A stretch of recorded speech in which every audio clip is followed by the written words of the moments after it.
এই যে বেলুনটার মধ্যে আমি 1000 টাকা রেখেছি, ওকে ঠিক আছে? যদি তুমি এই বেলুনটাকে হাত না দিয়ে 1000 টাকাটা বের করতে পারো তাহলে তুমি নিয়ে নিবে। টাকাটা নিয়ে নিব। হ্যাঁ, কিন্তু Okay. একটা শর্ত আছে, প্রত্যেকবারই তুমি আসো আমার টাকাগুলো নিয়ে চলে যাও। ওকে এবারে শুধু তুমি যতবার এটা চান্স নেবে ততবার তোমাকে এন্ট্রি ফি 100 টাকা করে দিতে হবে।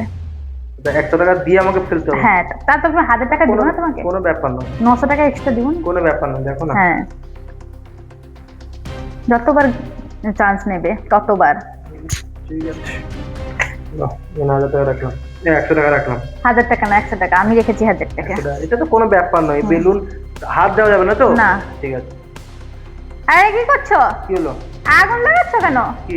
আগুন দিয়ে হবে না। তুমি তো বলে হাত লাগানো যাবে না। না, আগুন দিয়ে হবে না। আগুন দিয়েও করা না। যাবে না? এটা তোমার বুদ্ধি দিয়ে করতে হবে। মানে এটা কোনোভাবে সম্ভব কি? হ্যাঁ, নাহলে আমি করে দিব। তাহলে আমি তুমি বলে না, হাত লাগানো, আগুন দিয়ে না। আগুন দিয়ে হবে না? না, হ্যাঁ, তাহলে তো সবাই, তাহলে আমি একটা 1000 টাকা রেখেছি কেন? ওকে, 1 মিনিট ওয়েট। আচ্ছা। হাত লাগাবো না। না, এন্ট্রি ফি দাও। ওহো, আমার এন্ট্রি দিতে হবে না? হ্যাঁ, তুমি যতবার চান্স নেবে ততবার তোমাকে এন্ট্রি ফি দিতে হবে।